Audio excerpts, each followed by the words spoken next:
RTV NOF. Zomerradio. Zomerradio.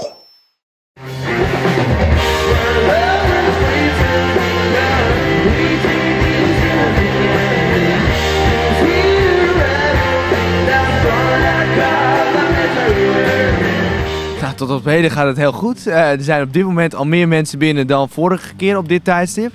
Dus ja, als het zo doorgaat, dan gaat het echt heel erg hard. Ja, Robbelsrock klinkt misschien in de meeste oren niet geheel onbekend, dan wel bekend. Maar jullie hebben weer een paar namen weten te strikken. Ja, we hebben behoorlijk wat namen staan. Lucas Hamming gaat zo meteen beginnen. We hebben vanavond Rigby. We hebben Only Seven Left vanavond nog. Make Believe zag ik net binnenkomen lopen. Radius, erg bekend hier in Grote Gast. Het staat allemaal nog op het programma voor vandaag. Nou, je tapt lekker door, zie ik. Mensen drinken veel hier. Ja, zal het door de warmte komen of gewoon omdat ze dorst hebben? Nou, ik denk het wel. Dat zonnetje erbij, dat doet de mensen wel drinken, ja. Hey, hoe gaat het tot zover, joh? Nou, gaat prima. Het is een beetje rustig aan het begin nog, maar dat kwam ook een beetje door het weer. Het waaide nogal hard en het regende een beetje. Maar nu stroomt mooi vol. En de mensen houden hier wel van een biertje, dat ik wel in de gaten.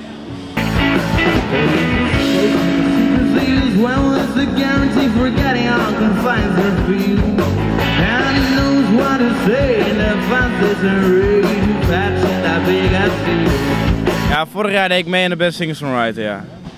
Hoe was die ervaring? Ja, heel mooi.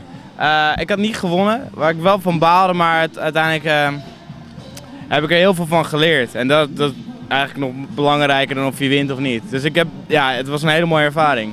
Je nieuwe single. Ja. Mojo Mischief, ja, die gaat lekker, ja. Die gaat heel erg goed, mag ik zeggen. Want gisteren zag ik verschijnen een mega hit bij 3FM. Ja, klopt. Ja, dat is een droom die uitkomt. Want, hij was vorige week zondag werd hij uitgeroepen tot Serious Talent.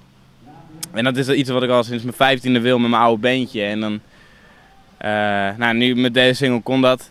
En een week later 3FM mega hit. Ja, dat is bizar. Ik had het nooit zo durven dromen.